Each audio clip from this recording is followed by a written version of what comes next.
Prime Minister Narendra Modi has presided over a high-level virtual open debate of the UN Security Council. It makes him the first Indian Prime Minister ever to chair a United Nations Security Council open debate. On the agenda, the maintenance of international peace and security, as the Prime Minister addressed the Council on enhancing maritime security.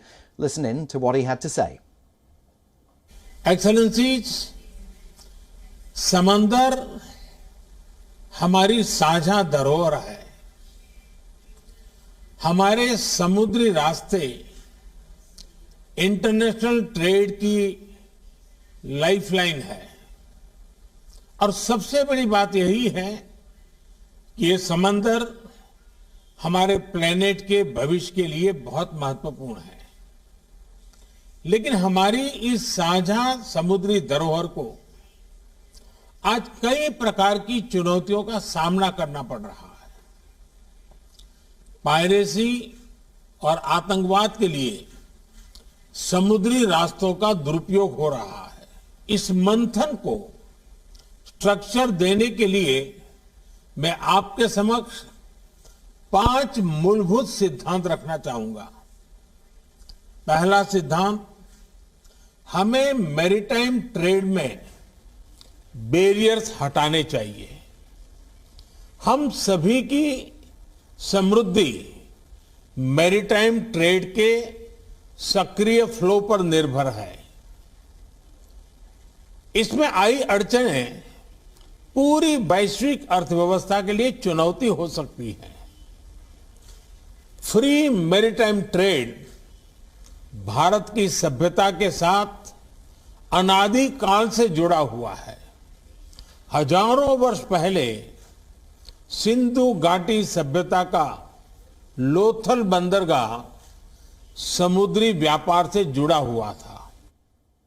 In its most damning report yet on climate change, the United Nations has made it clear that humans are to blame for the crisis.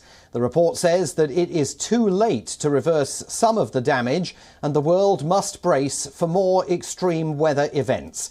Without mincing any words, the Intergovernmental Panel on Climate Change said human activities have warmed atmosphere, land and sea. This is a significant shift from the body's earlier stances. Earlier, the UN Climate Panel shied away from blaming industrial activity for global warming.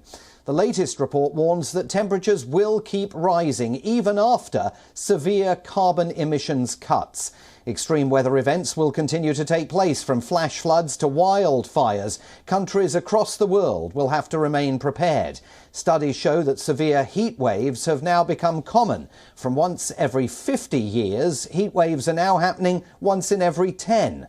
The report finds that once-in-a-decade heavy rain events are also now 1.3 times more likely to happen. Once-in-a-decade droughts could happen every 5 or 6 years.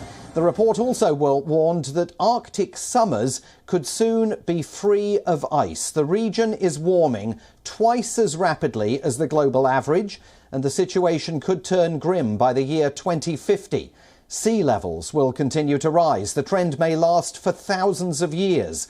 Sea levels have already been rising due to the melting of polar ice sheets. Calling for rapid methane cuts, the UN Climate Panel said that the world is running out of time to tackle the climate crisis. Countries are yet to meet the goals of the Paris Agreement, which was adopted in 2015. It is indisputable that human activities are causing climate change and making extreme weather events more frequent and severe.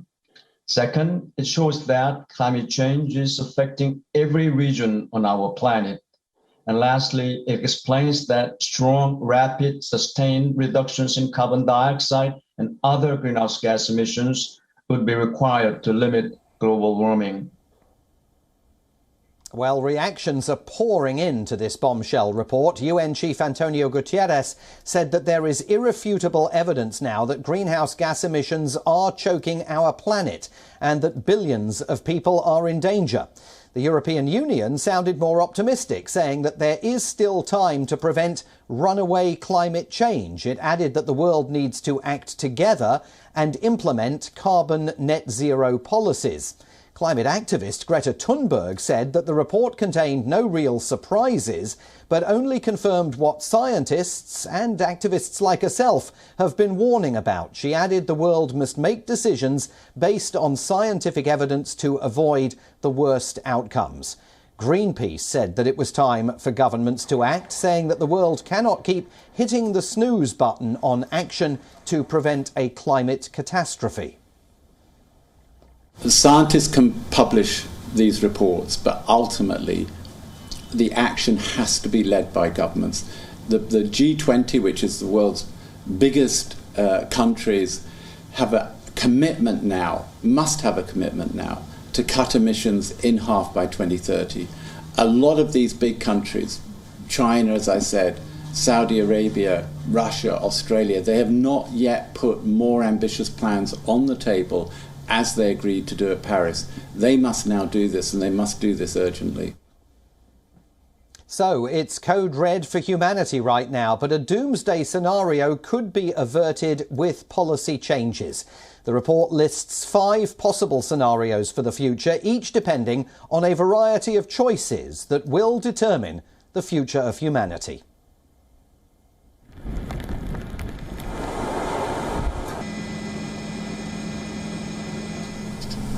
We ignored the warnings and now it is too late. Global warming is here with a vengeance. A bombshell UN report predicts code red for humanity. But is there any hope for the future? The UN Climate Panel predicts 5 possible scenarios, all based on complex calculations and socio-economic changes. Each scenario is labelled to identify both the emissions level and the so-called shared socio-economic pathway. The first one is IPCC's most optimistic scenario.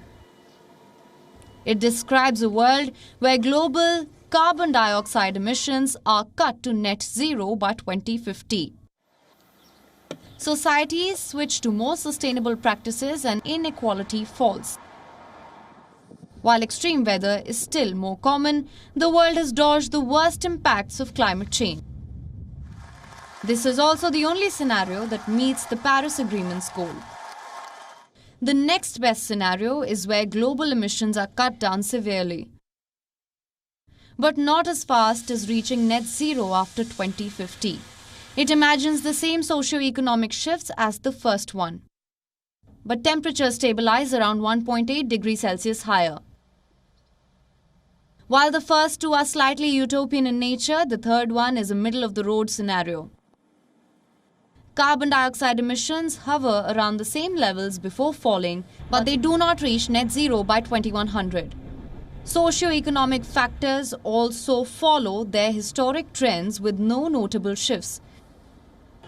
The result, a 2.7 degrees Celsius rise in the temperature by the end of the century. A fourth scenario is similar to this one. On this path, emissions and temperatures rise steadily. Carbon dioxide emissions roughly double from current levels by 2100. Countries become more competitive with one another, shifting towards national security and ensuring their own food supplies. By the end of the century, average temperatures have risen by 3.6 degrees Celsius. The fifth and the last one is a future to avoid at all costs. Here, current carbon dioxide emissions level are roughly doubled by 2050.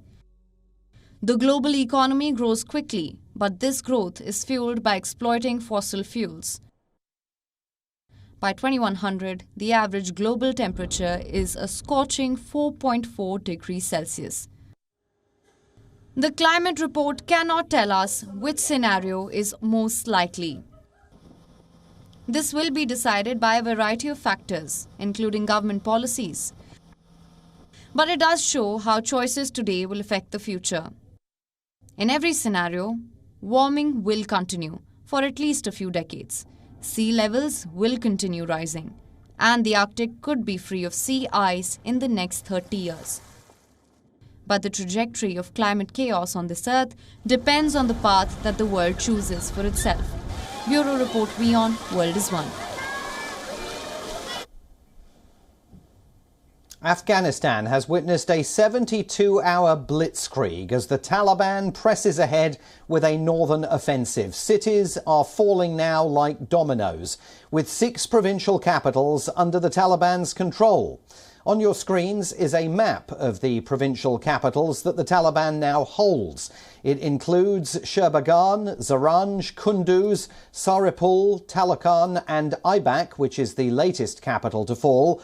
Kunduz in the far north is the most significant city that the terror group has yet seized. Residents claim that the Taliban were all over the city, occupying government offices and institutions. In a new video, Taliban fighters can be seen removing a portrait of Afghan President Ashraf Ghani as they took over the provincial capital's municipality office. All of this is sparking fears that the government is rapidly losing control of the region.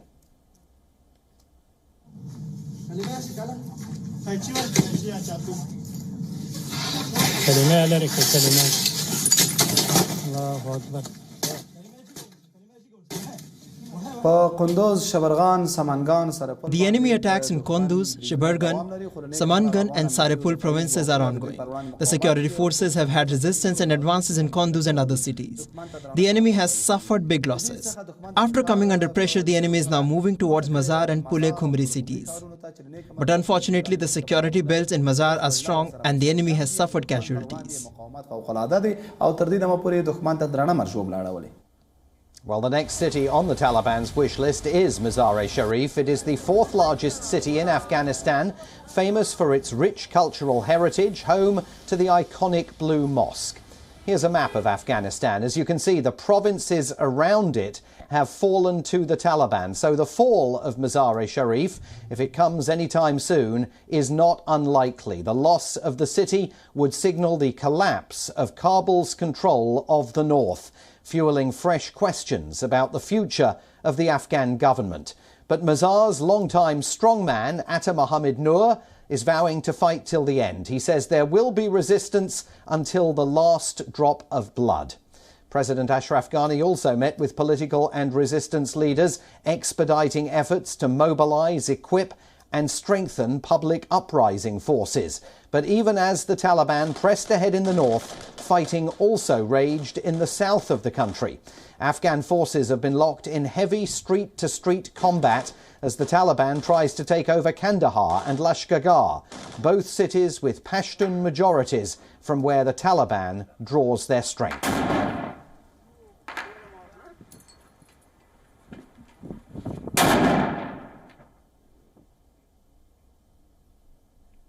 After working in Afghanistan for 9 years with NATO and USAID, an Afghan cameraman landed in the United States in 2018, escaping the Taliban's escalating threats at the time to his family.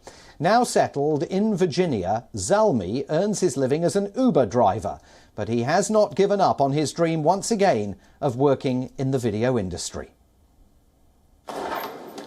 Hello. Hey, welcome. The walls of Sameem Zalmi's one-bed Virginia apartment are decorated with photos of sweeping Afghan landscapes. My place. This is like a Bamyan. Reminders of his birth country, in what he calls his second home. The 35-year-old landed at the Dulles International Airport 3 years ago. Along with him came his wife and children on a special immigrant visa. The same document that will be the ticket to the United States of America for thousands of Afghans as the troop withdrawal deadline draws near in the country.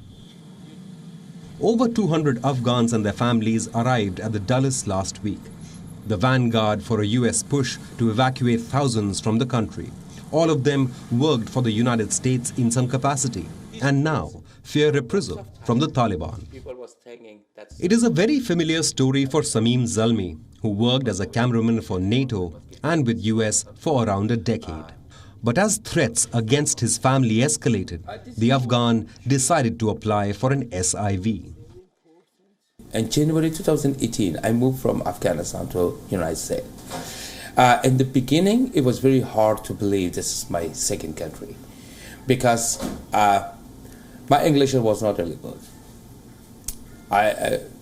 Nobody understands me when I'm talking. My wife can speak English. My daughter was not speaking English. So even I never drive with GPS. Yeah, the guys gave me like a $25. The shock of exile was so sharp that after 2 months, he and his wife both wanted to return to Afghanistan. Zalmi was not being able to do the work that he loved, and the need to learn English while keeping his family afloat was a struggle. But it was Afghan friends who convinced them to stay. Helped me too much during following afternoon. They helped Zalmi get started as a driver for apps like Uber and Lyft. As he got on the road, he struck up new friendships. But even as he got behind the wheel of his new sleek Honda, Zalmi says that he would rather be behind the camera. I'm still looking for my goal to be king of camera in DC. So maybe it's happened one day. Everything is possible if you take it easy, working hard. So I never know about Uber and Lyft or a taxi driver. Zalmi believes he was ready to go back despite the threats. But as long as he is here, Zalmi wants to help the new Afghan arrivals. For them, he has just 4 words: welcome to the United States. Bureau Report, WION World is One. The going is getting tougher for New York Governor Andrew Cuomo. A woman accusing Andrew Cuomo of groping her breast has filed a criminal complaint against the politician. The woman has, in fact, revealed her identity for the first time. Brittany Commisso worked as an aide to Cuomo. She alleges that the 3-term governor assaulted her at his executive mansion last year. Her allegation formed part of an explosive report released last week. It said that Cuomo sexually harassed 11 former and current state employees. Brittany Commisso was referred to as Executive Assistant Number 1 in the report that was made public by New York State Attorney General Letitia James. In an interview with CBS News, she said the politician needs to be held accountable because he broke the law. Why did you file that criminal complaint with the sheriff's office? It was the right thing to do. The governor needs to be held accountable. And just so I'm clear again, being held accountable to you means seeing the governor charged with a crime. What he did to me was a crime. He broke the law. According to last week's report, Commisso claimed that in 2019 and 2020, the governor engaged in close and intimate hugs on multiple occasions. Meanwhile, Andrew Cuomo's longtime top aide, Melissa DeRosa, resigned on Sunday in the wake of the same report. It accuses her of suppressing complaints made against the governor. At least 5 district attorneys have now opened criminal investigations into Cuomo's behaviour. Legal experts believe the governor could face charges, including misdemeanor offences of forcible touching. The report also accused him of presiding over a toxic workplace for women and of personally retaliating against at least one of his accusers. The 63-year-old Democrat has repeatedly denied ever touching a woman inappropriately. Cuomo has rejected calls from President Joe Biden and other leading Democrats to quit. State lawmakers are now moving to impeach him. He's been given a deadline of the end of this week to submit evidence in his defense to their impeachment investigation.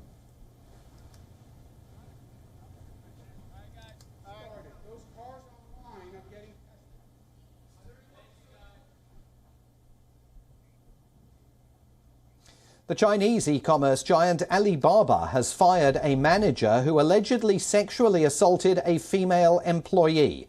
The company says it will conduct company-wide training for the prevention of sexual harassment. It plans to launch a channel for staff to report incidents. Chinese tech giant Alibaba has fired a manager accused of sexually assaulting a female employee.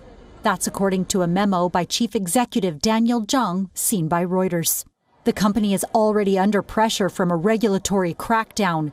Now it's dealing with an uproar on social media set off by the accusations. A female employee made the claims in an 11-page document uploaded onto Alibaba's internal network. In her account, she said she was assaulted during a business trip with the manager, who was her boss, and a client in July. First, she said, the client kissed her. After drinking alcohol, she woke up in a hotel room the next day. She said she had no clothes on and no memory of what had happened. But CCTV footage from the hotel showed her boss had entered the room 4 times during the night. After reporting the incident, the employees said Human Resources had agreed to fire the boss and give her some time off, but had apparently not followed through. After making the rounds on Alibaba's internal network, the story went on to kick up a storm on social media. Alibaba has also suspended other staff members in connection to the case, and police say they're investigating. In a statement, Zhang said, quote, starting from me, starting from management, starting from human resources, everyone at Alibaba must empathize, reflect, and take action. China's Me Too movement began in 2018 with an accusation of sexual harassment on a college campus. But Me Too soon came under pressure from authorities, with many cases still unresolved. Football now, and record 6-time World Player of the Year Lionel Messi is on the verge of a transfer to French giants Paris Saint-Germain after the end of his 21-year association with Barcelona. The Catalan side announced last week that they were unable to sign Messi to a new contract due to financial constraints, leaving one of the greatest players of all time free to seek a new club. Messi bid farewell to Barcelona in an emotional news conference on Sunday, saying that he never imagined having to say goodbye to the club that he joined as a 13-year-old and went on to represent in 778 games. Messi scored 672 goals for Barcelona, helping the Spanish giants win a staggering 35 trophies, and all of them were on display at his farewell. What is clear to me is that I did everything possible to stay. The club, La Porta, said that it was not possible due to a La Liga issue, but I heard many things that were said about me, about why I couldn't continue. But I can assure you that I did everything possible on my part to stay, because I wanted to stay. Last year, I did not want to stay, and I also said so. And this year, I did want to stay, and it was not possible. Messi acknowledged that he's in talks with Paris Saint-Germain, but while he insists nothing has been finalised, European media reports say a deal is imminent. PSG is one of the few clubs in world football with the financial muscle needed to sign a player like Messi, and the Argentine himself appears keen to link up with his good friend and former teammate Neymar. A confirmation could come before the end of the week.